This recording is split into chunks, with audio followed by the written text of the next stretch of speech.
नमस्कार, मैं हूं आपके साथ यशु शुक्ला। देश की बात पे आप सभी का स्वागत है। रुक करेंगे खबरों का, लेकिन उससे पहले एक नजर सुर्खियों पर।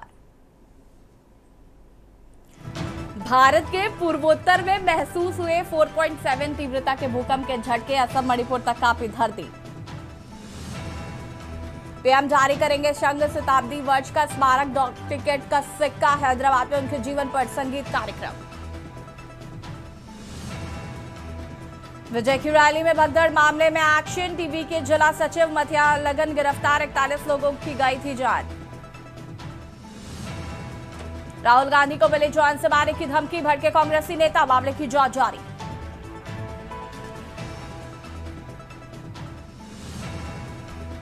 महिला वनडे विश्व कप की आज से शुरुआत। भारतीय महिला क्रिकेट टीम घरेलू मैदानों पर खेले का फायदा उठाकर 47 साल बाद पहला आईसीसी खिताब जीतने के इरादे से उतरेगी। चीन से सस्ते आयात पर एक्शन में वाणिज्य मंत्रालय। सोलर कंपोनेंट मोबाइल कवर पर एंटी डंपिंग जांच शुरू। आप देख रहे हैं के न्यूज, खबरों का सारथी।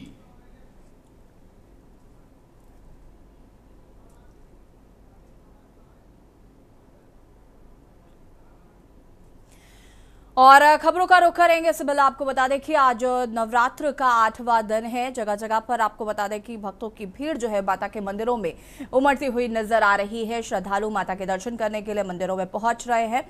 आज आपको बता दें कि अष्टमी है। सजा मां का दरबार, लगी भक्तों की कतार। मंदिरों की भीड़, मां की कृपा बरसेगी। मंदिरों में लगा भक्तों का तांता, लगाए माता की जयकारे। शारदीय नवरात्र का आज 8वां दिन।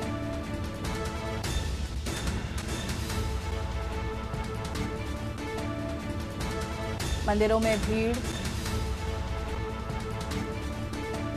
सुबह से ही श्रद्धालु मंदिरों में दर्शन करने के लिए उमड़े।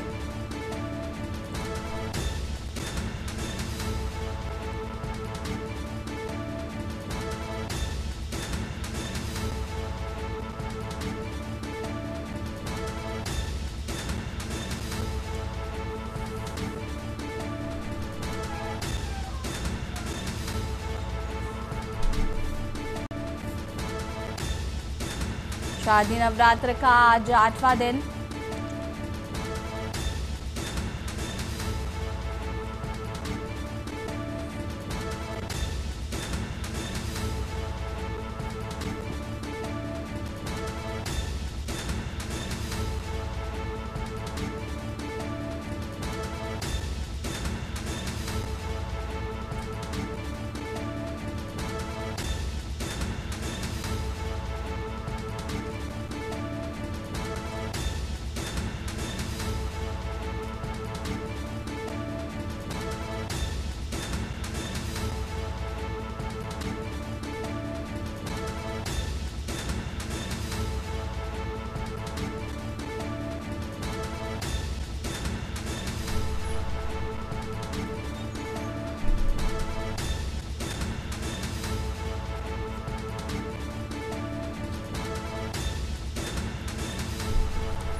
और इसी खबर पर हमारे साथ अंबुज मिश्रा हरदोई से संवाददाता जुड़ चुके हैं। सरस सिंह जौनपुर संवाददाता, निर्मीना बुलंदशहर से और मधुर दरबारी प्रयागराज से हमारे साथ जुड़ चुके हैं। सबसे पहले अंबुज के पास चलते हैं। अंबुज, अगर हम हरदोई की बात करें तो यहाँ पर मंदिरों में क्या हाल नजर आ रहा है? अष्टमी का दिन है, आज सुबह से ही लोग माता के दरबार में पहुंच रहे हैं। जी बिल्कुल, बताना चाहूंगा कि आज शारदीय नवरात्र का 8वां दिन है और 8वें दिन मां भगवती की पूजा अर्चना लगातार मंदिरों में श्रद्धालु पहुंचकर करते हुए नजर आ रहे हैं। हम आपको तस्वीरें दिखाने की कोशिश करेंगे कि देखिए किस तरीके से ये हरदोई जनपद का महाकालसन देवी मंदिर है, जहां पर लगातार श्रद्धालु जो है भक्तजन है सुबह से पूजा अर्चना करते हुए नजर आ रहे हैं। दूर दराज से इस मंदिर पर आकर श्रद्धालु जो है मां भगवती की पूजा अर्चना करते हुए नजर आ रहे हैं। इस मंदिर की विशेषता ये है कि ये लगभग 100 वर्ष पुराना ये मंदिर है और यहाँ पर इस मंदिर की स्थापना हुई थी। उसी दौरान एक अदृश्य शक्ति के द्वारा यहाँ पर कुएं का नवनिर्मित निर्माण भी कराया गया था। जो सुबह होते वक्त कुछ स्थान वहां पर खाली हो गया था, जिसके बाद लगातार वहां के जो स्थानीय ग्रामीण थे उनके द्वारा कुएं का भाग जो ऊपर का कार्य था वो करवा लिया गया था। तब से इस मंदिर की आस्था इतनी है कि जो भी इस मंदिर के दर्शन के लिए आता है, तमाम दूर दराज से भक्त आते हैं और उनकी मनोकामनाएं पूरी होती है। सबसे बड़ी बात यह है कि इस मंदिर को लेकर लगातार जो प्रशासन है पुख्ता इंतजाम करवा रहा है। पिछले लगभग 2 वर्षों से लगातार इस मंदिर का सौंदर्यीकरण यहाँ के पुजारी जो है कमल किशोर ब्रह्मचारी उनके द्वारा कराया जा रहा है और स्थानीय जो लोग हैं उनके सहयोग से लगातार इस मंदिर का निर्माण कार्य भी चल रहा है। लेकिन अगर बात की जाए मां भगवती के 8वें स्वरूप की आज अष्टमी है और इस मंदिर में जिस तरीके से अष्टमी पर्व का एक विशेष पर्व मां भगवती का होता है, उसकी पूजा अर्चना करने के लिए दूर दराज से भक्त भी नजर आ रहे हैं। हम कुछ यहाँ के पुजारी हैं उनसे बातचीत करेंगे कि आखिर क्या वो कुछ कहना चाहेंगे इसको लेकर। महाराज जी क्या कहना चाहेंगे मंदिर को लेकर, क्या इसकी मान्यताएं हैं, विशेषताएं हैं? जो विशेष मान्यता है, यहाँ महान भक्त लोग आते हैं, जो कामना लेकर के आता है कामना पूरी होती है। क्या भागी का आयोजन भी चल रहा है। आज उसका 8वां दिन है। महागौरी का पूजन हो जा रहा है। एक के बाद कल बुधार भंडारा भी चलाएंगे। कल दिन बुधार होता रहेगा। जो वक्त चालना करता है। मंदिर के पुजारी का कहना है कि आज 8वां दिन है। मां भगवती के शारदीय नवरात्र को लेकर दूर दराज से यहाँ पर भक्त आए हुए हैं, लगातार पूजा अर्चना करते हुए नजर आ रहे हैं और दूर दराज से जो आने वाले भक्त हैं यहाँ पर सुबह से ही लंबी लंबी कतारों में लगे हुए हैं। प्रशासन की तरफ से पुख्ता इंतजाम किए गए हैं और जो भी श्रद्धालु हैं यहाँ पर अपनी श्रद्धा और भाव से यहाँ पर पहुंचकर मत्था टेकते हैं और उनकी हर मनोकामनाएं पूर्ण होती हैं। जी ठीक है, वापस आएंगे आपके पास। सरस सिंह जौनपुर से संवाददाता हमारे साथ जुड़े हुए हैं। सरस, अगर हम जौनपुर की बात करें तो यहाँ पर मंदिरों में क्या स्थिति है, किस तरीके की व्यवस्थाएं जो है वो की गई हैं सुरक्षा के मद्देनजर भी, और जिस तरीके से भीड़ होती है मंदिरों में उसको लेकर भी?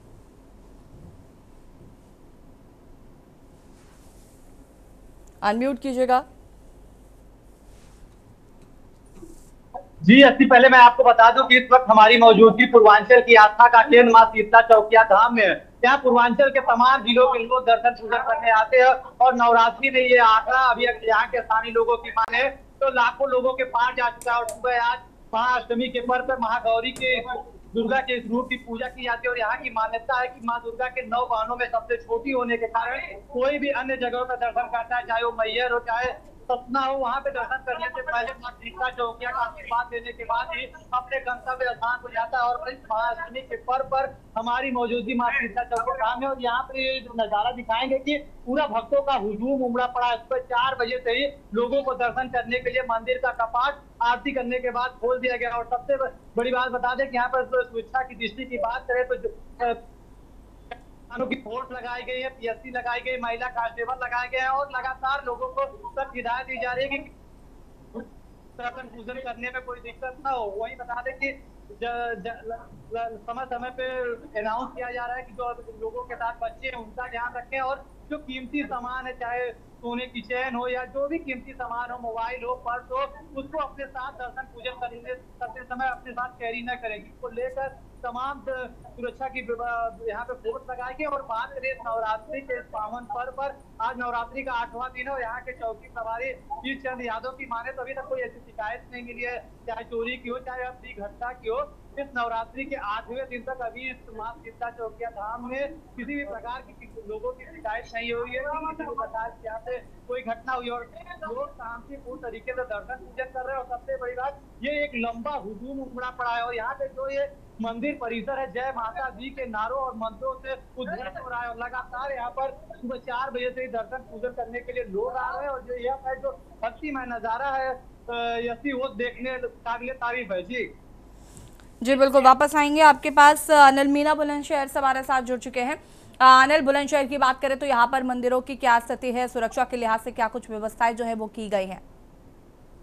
देखिए ये बिल्कुल मैं आपको बता दूं, जनपद बुलंदशहर की अगर बात करते हैं, जनपद बुलंदशहर लगातार मंदिरों पर सुरक्षा व्यवस्था के पुख्ता इंतजाम किए गए हैं। और दर्शनाभिलाषियों की बात करें, श्रद्धालुओं की बात करें, तो सुबह से ही श्रद्धालुओं का माता रानी के दर्शन करने के लिए तांता लगा हुआ है। देखिए मेरे साथ आप तस्वीरों में देख सकते हैं, ये माता रानी का नवदुर्गा शक्ति मठ मंदिर है, जो पहाड़ मंदिर है। बताया जा रहा है कई हजार वर्ष पुराना ये मंदिर बताया। देखिए माता रानी का दिव्य दरबार सजाया हुआ है। आज माता रानी का 8वां नवरात्र, 8वें नवरात्र में जो श्रद्धालु है वो माता रानी की पूजा अर्चना कर रहे हैं, अपनी मनोकामना मांग रहे हैं। देखिए मेरे साथ अगर बात किया, श्रद्धालु कुछ मौजूद है, अगर श्रद्धालुओं से भी हम बात करते हैं किस तरह से उन्होंने माता रानी की पूजा अर्चना की है, किस तरह से। सबसे पहले भैया से बात करते हैं, क्या नाम है? अच्छा, यहाँ माता रानी के दरबार में पहुंचे हैं, किस तरह से पूजा अर्चना किया आज माता रानी का 8वां दिन? काफी भीड़ लगी हुई है, तो मेला लग रहा है, हमारे मेला है जैसे बाबू यहाँ पर जाना। अच्छा देखिए भैया की जो मम्मी है, ये इनसे बात करते हैं। इनका कहना यह है कि माता रानी के आशीर्वाद से इन्हें पुत्र प्राप्ति हुई है। तो देखिए हम बात करते हैं, क्या नाम है?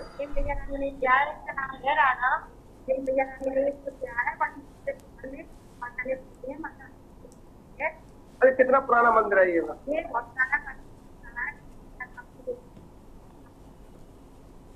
बताते हैं कि माता के दरबार में जो आता है, माता उनकी मनोकामना। देखिए ये कहीं ना कहीं देख सकते हैं लगातार। देखिए भक्तों के जिस तरह से चेहरे पर खुशी की लहर है। जो एक माता थी, उनका कहना ये था कि जो बहन जी है, बहन जी से बात करते हैं। बहन जी क्या नाम है? माता रानी के दरबार में आई है, क्या मांगा है माँ से? अच्छा, परिवार के लिए कुछ रखे। देखिए बात तो करते हैं छात्राओं से। देखिए क्या नाम है भैया? अच्छा, माता रानी के पूरे नवरात्र रखे आपने? अच्छा, आज क्या मांगा है माँ से? दरबार में आई हो माँ से, पढ़ाई करती हो? अच्छा,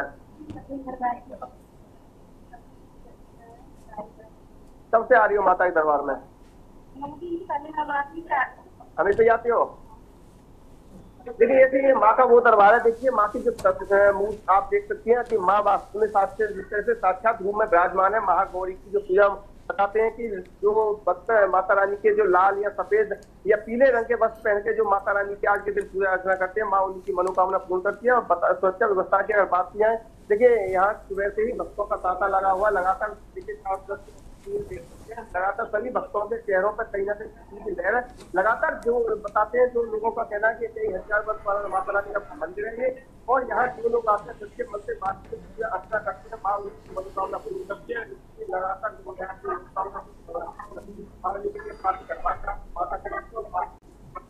देख सकते हैं बताया कि उन्होंने दरबार में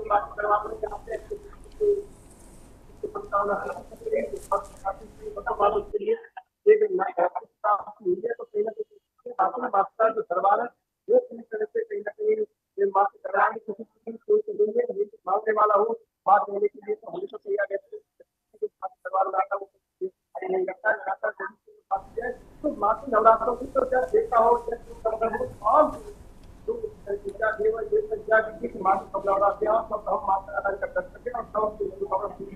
जनता बुलंदशहर लगातार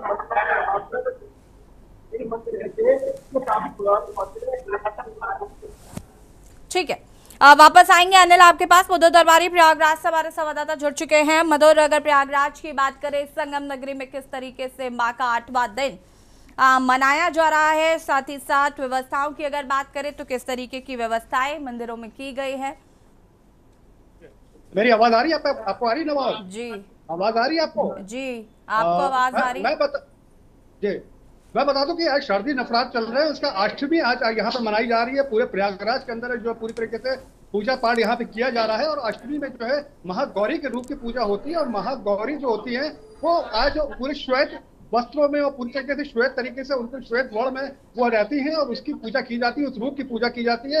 ऐसे मान्यता है कि शिव भगवान की तपस्या की थी उन्होंने, अपने शिव भगवान से शादी करने के लिए, विवाह करने के लिए बहुत घनघोर तपस्या उन्होंने की थी, जिसके बाद उनका पूरा शरीर काला पड़ गया था। उसके बाद शंकर भगवान ने उनके ऊपर जो है गंगा जल छिड़क करके उनके पूरे शरीर को जो है गौरमण में परिवर्तित कर दिया था। उसके बाद से इसी रूप की पूजा जो है इन नवरात्रों में जो शारदीय नवरात्र उसमें की जाती है। और मैं इस समय जो यहाँ पे कल्याणी देवी के जो बहुत बड़ा मंदिर है, आपको बता दूं कि यहाँ पे भक्तों का तांता सुबह 4 बजे से लगा हुआ है। आप देख सकते हैं कि महिलाएं पुरुषों दोनों की अलग अलग लाइनें यहाँ पे चल रही है। और आप देखिए किस तरीके से यहाँ पे भीड़ विद्यमान है और पूरा मंदिर जो है देखिए सजा हुआ है, माता पूरा जो है दरबार यहाँ पे सजा हुआ है। और ये देखिए पूरी भीड़ यहाँ पे आपको दिखाई पड़ेगी, पूरा भक्तों का तांता आपको यहाँ दिखाई पड़ेगा। तो सुबह 4 बजे से यहाँ पे ये भक्त लगे हुए हैं, यहाँ पे मनोकामना अपनी पूर्ण करने के लिए यहाँ पे आ रहे हैं। और इसके साथ साथ मैं आपको बता दूं कि ये जो मंदिर है ये शक्तिपीठों में से एक है। 51 जो शक्तिपीठ है देश की, उसमें से एक जो है ये मंदिर है। बहुत बड़ी मंदिर है, यहाँ मान्यता है।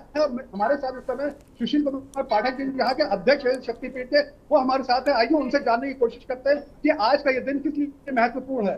तो पाठक जी, सबसे पहले तो मैं आपसे ये जानना चाहूंगा कि आज देवी की इस रूप की पूजा हो रही है, तो क्या क्या इसकी मान्यता क्या है? आज अष्टमी है जी। देखिए दोनों नवरात्र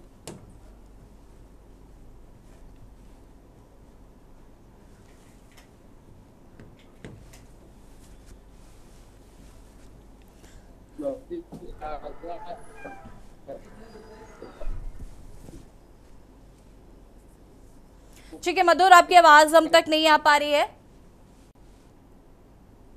बता दें आपको कि नवरात्र का आज 8वां दिन और मंदिरों में सुबह से ही भारी भीड़ देखने को मिल रही है। जगह जगह पर हमारे संवाददाता मौजूद हैं। अगर हम सुरक्षा के लिहाज से बात करें तो चाक चौबंद व्यवस्थाएं की गई हैं। भक्तों का तांता सुबह से ही मंदिरों में लगा हुआ है। भारी भीड़ मां के दर्शन के लिए उमड़ती हुई नजर आ रही है, जैसे कि आप तस्वीरों में भी देख पा रहे हैं। आप सभी का बहुत बहुत शुक्रिया हमारे साथ जुड़ने के लिए और तमाम जानकारियां साझा करने के लिए। बता दें कि मंदिरों की भीड़, जिस तरीके से मंदिरों में भीड़ आज उमड़ी हुई है मां के दर्शन करने के लिए, मां के दरबार में जय माता दी जैसे नारों से गुंजायमान है मंदिर परिसर। और व्यवस्थाएं जो है वो भी चाक चौबंद की गई हैं ताकि किसी भी श्रद्धालु को आने में कोई परेशानी ना हो। व्यवस्थाएं सुरक्षा के लिहाज से भी चाक चौबंद हैं।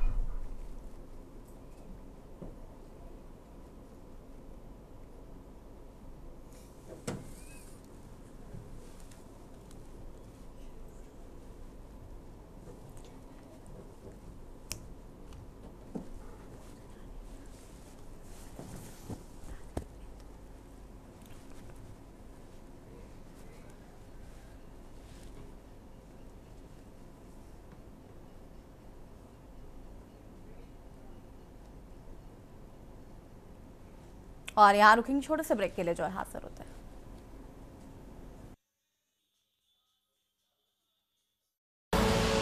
आप देख रहे हैं के न्यूज, खबरों का सारथी।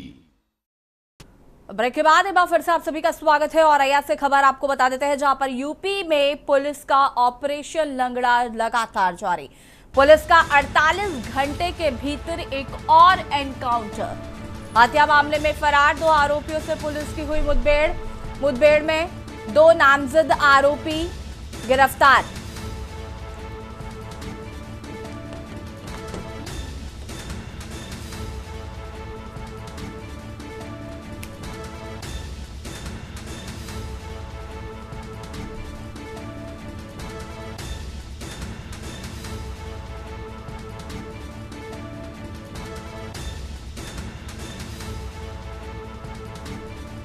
बड़ी खबर आपको बता रहे हैं, एक बदमाश के पैर में लगी गोली। चेकिंग के दौरान हुई कार्रवाई। घायल अभियुक्त का इलाज सीएससी अशलदा में चल रहा है।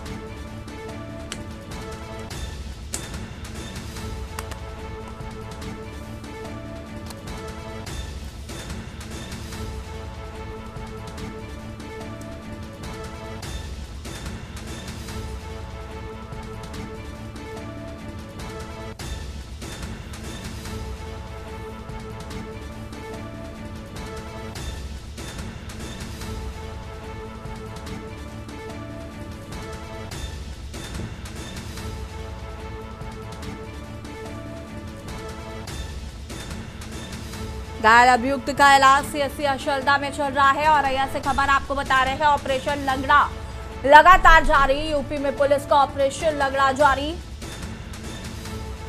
पुलिस का 48 घंटे के भीतर एक और एनकाउंटर। हत्या मामले में फरार 2 आरोपियों में पुलिस की हुई मुठभेड़।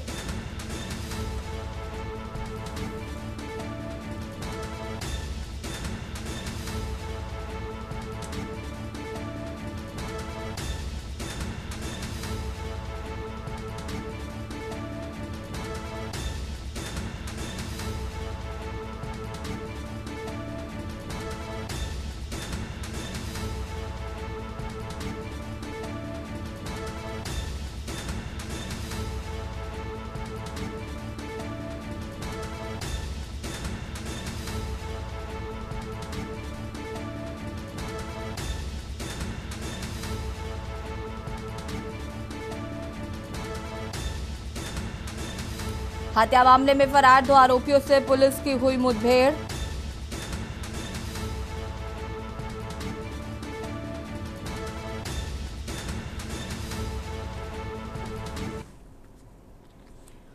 और उत्तर प्रदेश के हापुड़ जिले से एक हैरान कर देने मामला सामने आया है। आरोप है कि यहां एक बेटा रुपयों के लालच में इतना अंधा हो गया कि उसने आपदा को अवसर में बदलने के लिए न सिर्फ अपने शातिर दिमाग का इस्तेमाल किया, बल्कि उसके लिए अपने माता पिता और पत्नी की जान का भी सौदा कर लिया।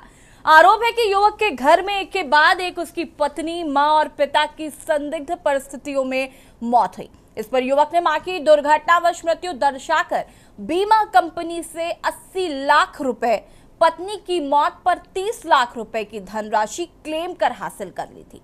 लेकिन पिता की भी मौत जब उसने दुर्घटनावश दर्शाते हुए बीमा कंपनियों पर 39 करोड़ रुपए का क्लेम किया, तो जांच के दौरान मामला संदिग्ध पाया गया। एक प्राइवेट बीमा कंपनी के प्रतिनिधि ने पिता की मौत को बीमा कंपनी की जांच के दौरान दुर्घटनावश न मानते हुए बेटे के द्वारा हत्या की आशंका जताते हुए जांच की मांग की। फिलहाल पुलिस ने बेटे और उसके सहयोगी दोस्त को अपनी हिरासत में ले लिया है और जांच पड़ताल शुरू कर दी है।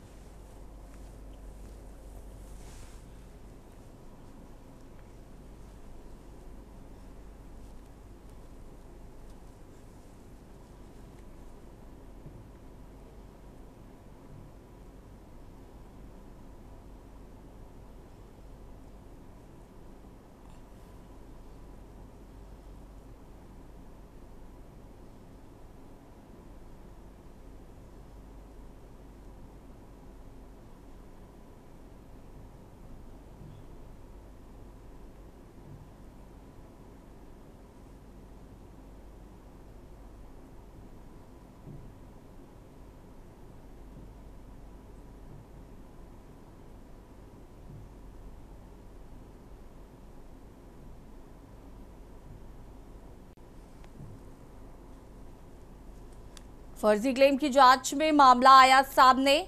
हैरान कर देने वाला सच सामने आया। माता पिता और पत्नी की जान का सौदा किया और बीमा कंपनी से फर्जी क्लेम किया गया। हालांकि जांच के बाद ये पूरा मामला सामने आया है।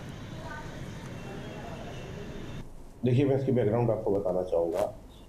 माह अप्रैल वर्ष 2024 में एक अभियोग पंजीकृत हुआ थानागढ़ मुक्तेश्वर में, जिसमें एक विशाल सिंघल नामक व्यक्ति ने ये कथन किया कि उनके पिताजी मुकेश सिंघल का एक रोड एक्सीडेंट हुआ था, जिसमें वो गंभीर रूप से घायल हो गए और बाद में उनको मेरठ ले जा करके उनका इलाज कराया गया, परंतु उनकी मृत्यु हो गई। इस संबंध में जो अभियोग रोड एक्सीडेंट का पंजीकृत किया गया था, उसमें विवेचना के बाद पाया गया कि उस वाहन का अज्ञात वाहन का पता नहीं लगा और उसमें फाइनल रिपोर्ट लग गई थी। अब जानकारी हुई है कि जो इंश्योरेंस कंपनीज है, उन्होंने ये अपना पैरेलल इन्वेस्टिगेशन कराया था, जिससे उनको पता लगा कि इस व्यक्ति जो मृतक था उसके नाम पर लगभग 40 करोड़ रुपए से अधिक की इंश्योरेंस पॉलिसीज उनके बेटे ने की थी। और सीतापुर से खबर आपको बता देते हैं, जहां पर उप डाकघर में अचानक लगी आग। स्थानीय दुकानदारों ने पुलिस को इसकी सूचना दी। पुलिस ने मौके पर पहुंचकर आग पर काबू पाया। दुकानों पर रखे फायर सिलेंडर से बुझाई गई आग। टेबल फैन में शॉर्ट सर्किट से लगी थी आग। बता दें कि ऑफिस में रखे सभी प्रपत्र सामान सुरक्षित। सिंधौली कोतवाली क्षेत्र का ये पूरा मामला बताया जा रहा है। दुकानों पर रखे फायर सिलेंडर से बुझाई गई आग।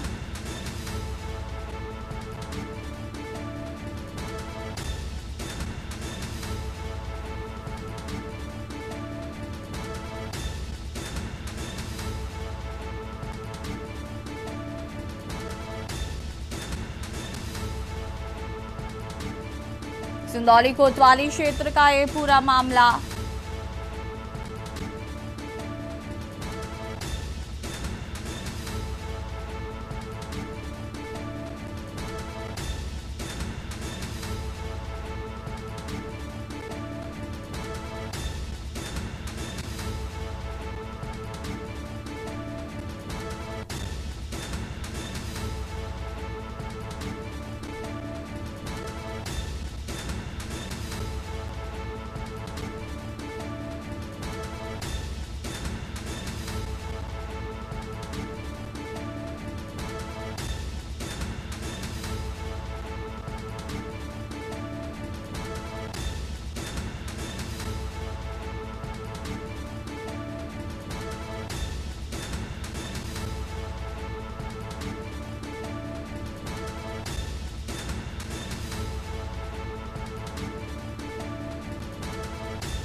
उत्तर प्रदेश के नगर विकास विभाग में अधिकारियों के बड़े पैमाने पर तबादले किए गए हैं। विभाग के कई अनुसचिव और अनुभाग अधिकारियों को या तो नई जिम्मेदारी दी गई है या उन्हें अन्य विभागों में स्थानांतरित कर दिया गया है। ये ट्रांसफर राज्य के प्रशासनिक ढांचे को मजबूत करने और कार्यप्रणाली में गति लाने के उद्देश्य से किए गए।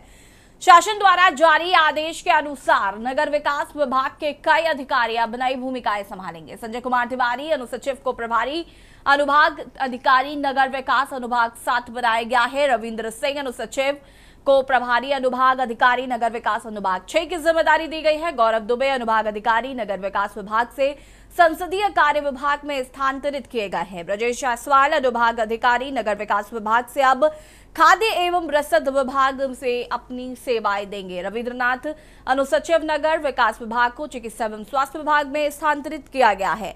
स्थानांतरण सूची में कृपाशंकर जायसवाल अनुसचिव नगर विकास विभाग का भी नाम शामिल है। हालांकि उनके तबादले का पूर्ण विवरण उपलब्ध नहीं हो पाया है। उनके तबादले के संबंध में आदेश का शेष भाग प्रतीक्षित है। संजय कुमार तिवारी अनुसचिव को प्रभारी अनुभाग अधिकारी नगर विकास अनुभाग 7 बनाया गया।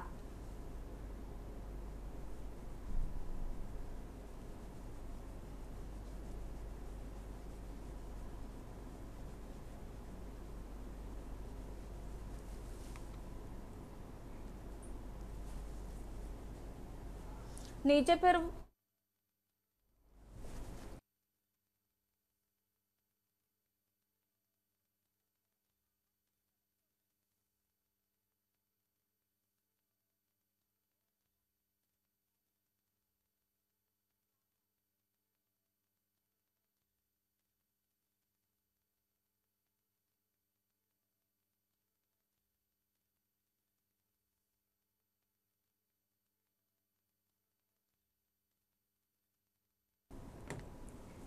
दिल्ली से खबर आपको बता देते हैं, जहां पर चुनाव आयोग आज जारी होगी बिहार की अंतिम वोटर लिस्ट। बिहार चुनाव के लिए जारी की जाएगी अंतिम वोटर लिस्ट। चुनाव आयोग ने 1 अगस्त में जारी की थी ड्राफ्ट वोटर लिस्ट। जारी लिस्ट में 7.24 करोड़ मतदाता के नाम शामिल थे।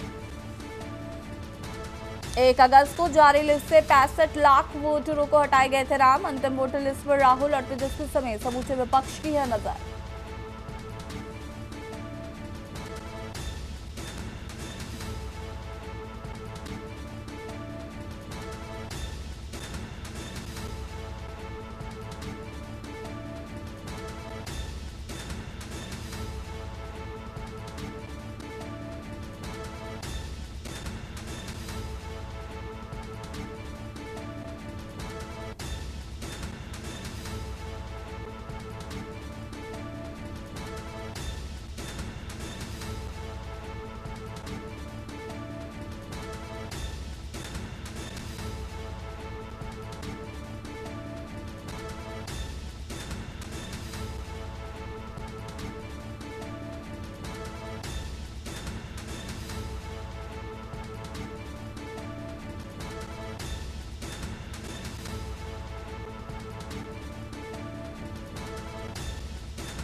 दिल्ली से खबर आपको बता देते हैं, जहां पर पीएम मोदी आज दुर्गा पूजा पंडाल का कर सकते हैं दौरा। पीएम मोदी आज शाम को जा सकते हैं दिल्ली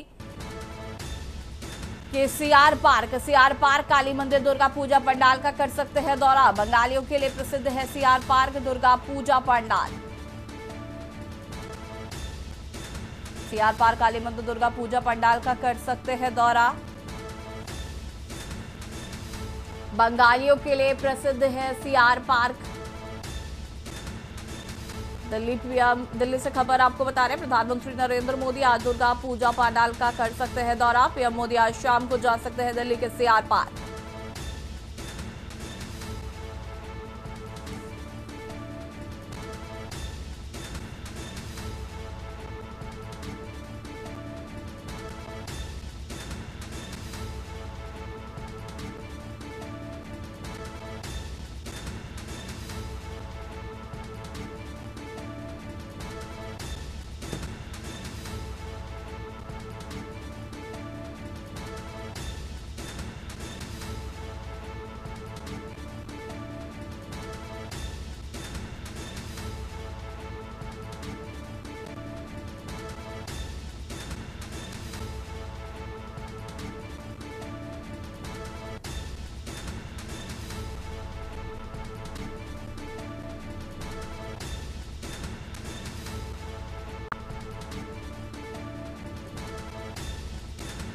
बंगालियों के प्रसिद्ध है सीआर पार्क दुर्गा पूजा पंडाल।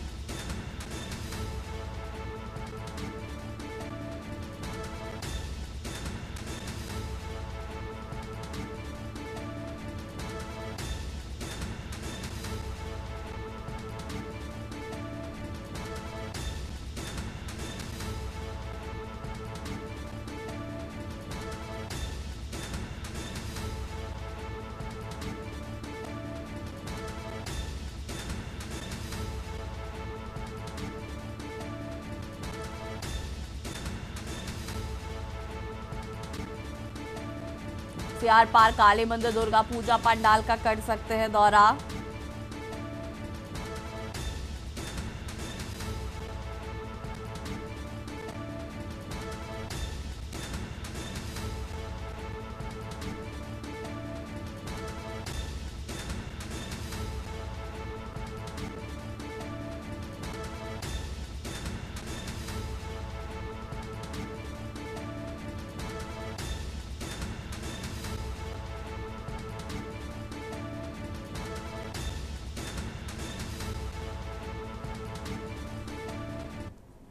और यहाँ रुकेंगे छोटे से ब्रेक के लिए, जो हाजिर होते हैं।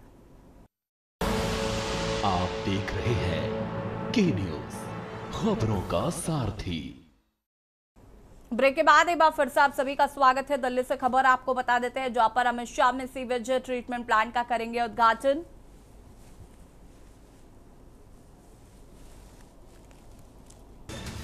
एशिया का सबसे बड़ा सीवेज ट्रीटमेंट प्लांट तैयार।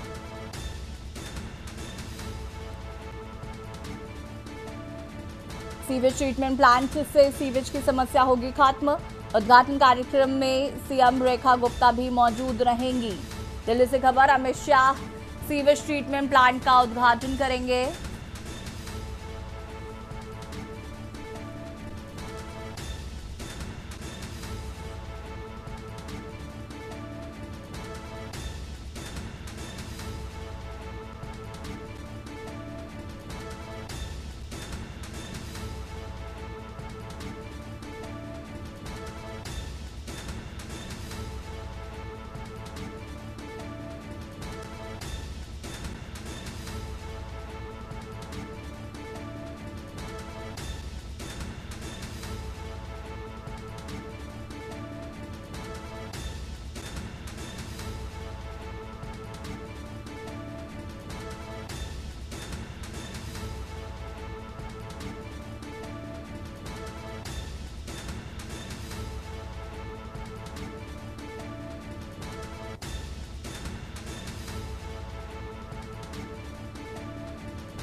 प्रयागराज से खबर आपको बता देते हैं, जहां पर हाईकोर्ट ने बच्चावासी की गिरफ्तारी पर लगाई रोक। जानलेवा हमले की साजिश मामले में गिरफ्तारी पर फिलहाल रोक लगा दी है।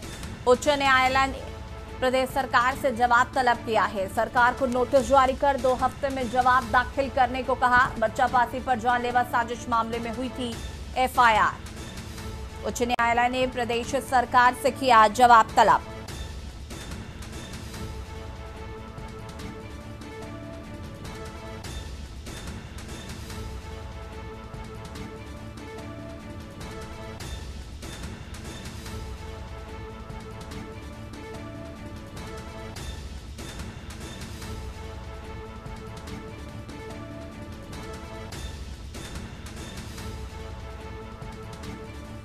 सरकार को नोटिस जारी कर 2 हफ्ते में जवाब दाखिल करने को कहा।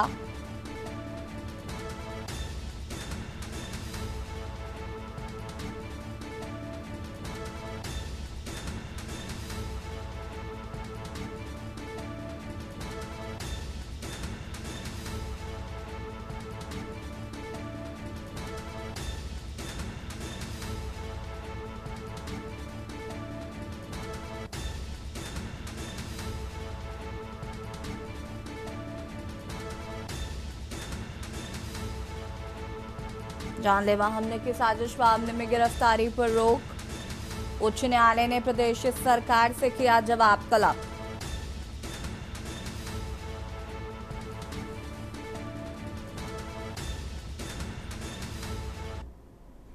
लखीमपुर में आज ARTO शांति भूषण पांडे ने सड़क पर अवैध रूप से चल रहे वाहनों पर कार्रवाई करते हुए सीज कर दिया। सीज किए गए वाहनों में बस, ई-रिक्शा और अन्य ऑटो सहित अन्य गाड़ियां शामिल हैं। सभी वाहनों में फिटनेस प्रमाण पत्र की कमी पाई गई है। ARTO शांति भूषण पांडे ने जोर देकर कहा कि सड़क सुरक्षा और यात्रियों की सुरक्षा के लिए फिटनेस जांच और आवश्यक दस्तावेज पूरे होना अनिवार्य है। विभाग ने बताया कि लगातार चेतावनी के बावजूद वाहन मालिकों द्वारा लापरवाही बरती जा रही थी, जिसके बाद ये सख्त कदम उठाए गए हैं। पिछले 1 महीने में 121 वाहनों पर कार्रवाई की गई तथा लगभग 20 लाख का प्रशमन शुल्क भी वसूला गया। शांति भूषण पांडे ने बताया कि इस तरह अवैध रूप से वाहनों को सड़कों पर चलने नहीं दिया जाएगा।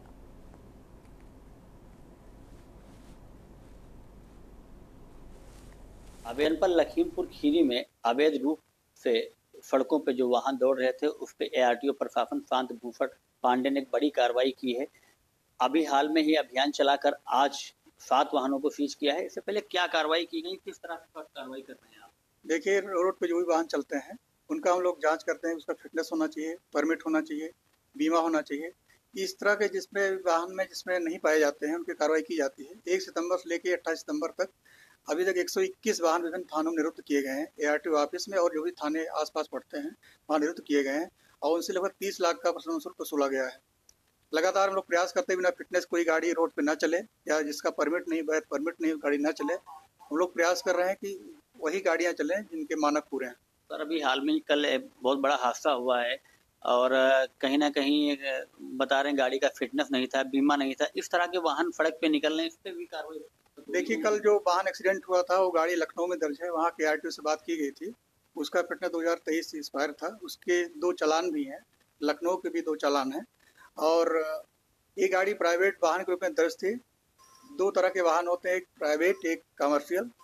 जो कमर्शियल होता है उसका फिटनेस पहले 8 साल तक 2-2 साल के लिए लेना होता है। उसके बाद 1-1 साल का उसका रिन्यूअल होता है। फिर जो प्राइवेट गाड़ी होती है, प्राइवेट वैन थी, तो इसका 1 साल का फिटनेस होता है। तो चूँकि इसका लेकिन रजिस्ट्रेशन जो होता है 15 साल में लिखा होता है, लेकिन 1 साल नियम है कि 1 साल बाद उसका फिटनेस कराना आवश्यक होता है। उसका फिटनेस नहीं था। ऐसी गाड़ियाँ काफ़ी हम लोगों ने वैन जो लखनऊ से आती हैं, काफ़ी कार्रवाई की गई है।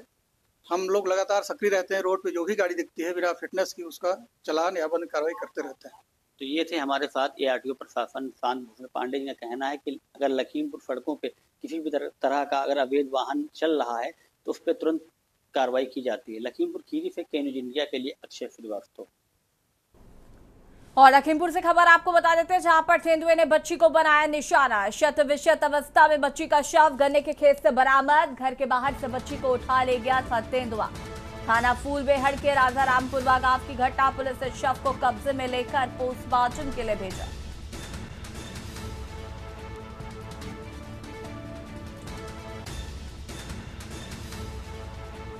थाना फूलबेहड़ के राजारामपुर व गांव का पूरा मामला बताया जा रहा है। शत विशत अवस्था में बच्ची का शव गन्ने के खेत से हुआ बरामद।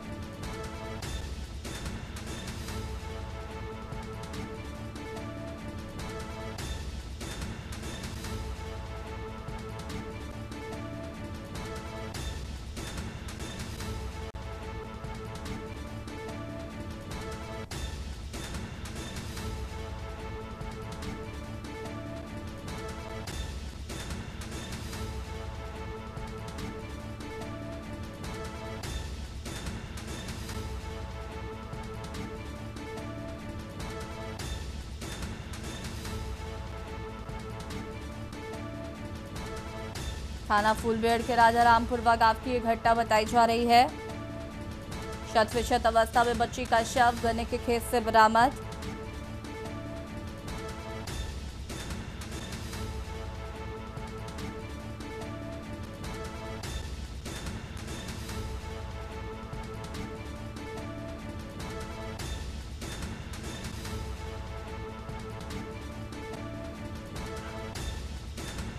लखीमपुर से खबर, तेंदुए ने बच्ची को बनाया अपना निशाना।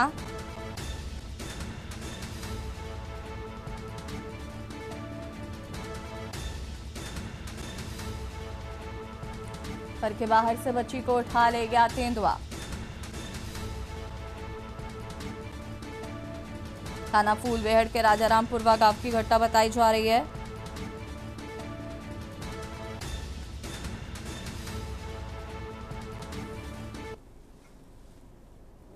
और यहाँ रुकेंगे छोटे से ब्रेक के लिए, जो हासिल होते हैं। आप देख रहे हैं के न्यूज, खबरों का सारथी। ब्रेक के बाद एक बार फिर से आप सभी का स्वागत है। फरीदाबाद के सेक्टर 12 स्थित कन्वेंशन हॉल में रविवार को जिला स्तरीय श्रमिक सम्मान एवं जागरूकता समारोह का आयोजन किया गया।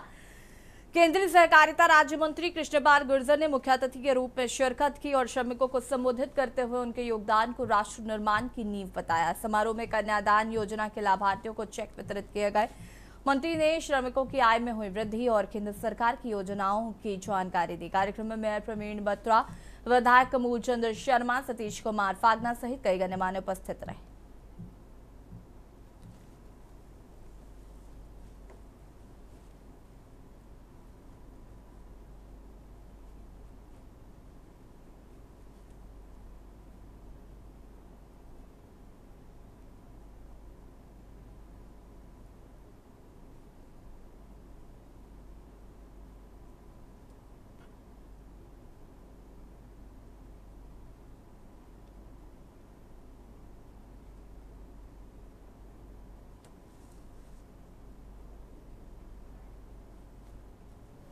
देखिए, आज मुख्यमंत्री जी ने सारी बातें की हैं और आज प्रदेश में श्रमिक सम्मान और जागरूकता अभियान का कार्यक्रम था। गुड़गांव में हमारे यशस्वी मुख्यमंत्री जी ने सारे प्रदेश में हर जिले में उसको संबोधित किया। श्रमिक इस देश की विकास की नींव है। खेत से लेके कारखाने तक वो अपनी पसीना बहाता है।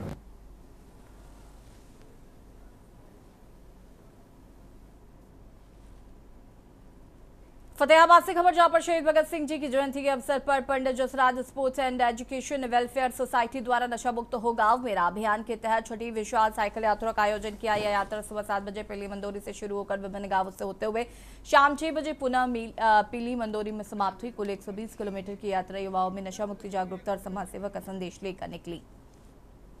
यात्रा में शामिल युवाओं का फतेहाबाद शहीद स्मारक पर जिला परिषद चेयरमैन प्रतिनिधि सुभाष केचर द्वारा फूल मालाओं से स्वागत किया गया। एक उम्मीद संस्था सहित कई संगठनों ने इस मुहिम को समर्थन दिया।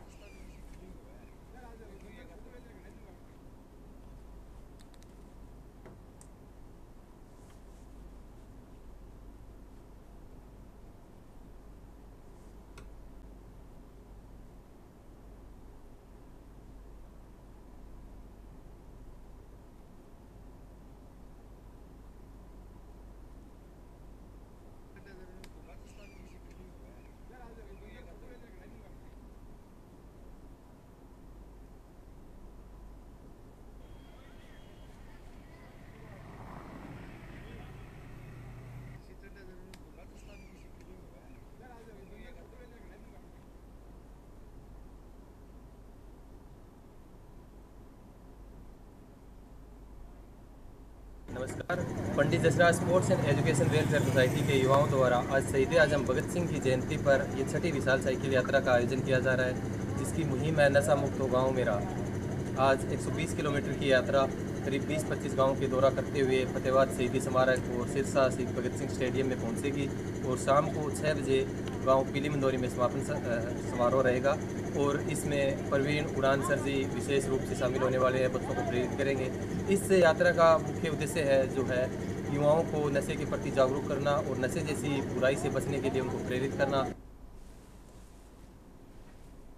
खबर सिरसा से है, जहां पर हरियाणा सरकार द्वारा नियुक्त किए गए मार्केटिंग बोर्ड रोनिया के चेयरमैन ललित पोपली की रानिया का अनाज मंडी में भव्य स्वागत किया गया। ये कार्यक्रम आरती संगठन के सदस्य राजकुमार धंजू के प्रतिष्ठान पर आयोजित किया गया। इस मौके पर वरिष्ठ भाजपा नेता बलवान ज्वांगड़ा, सीएम एमिनेंट हर भगवान उर्फ पिंचू काड़ला, अमरजीत चन्नी, डॉक्टर राधेश्याम खुराना, दिलीप ठकाड़ आदि लोग मौजूद रहे।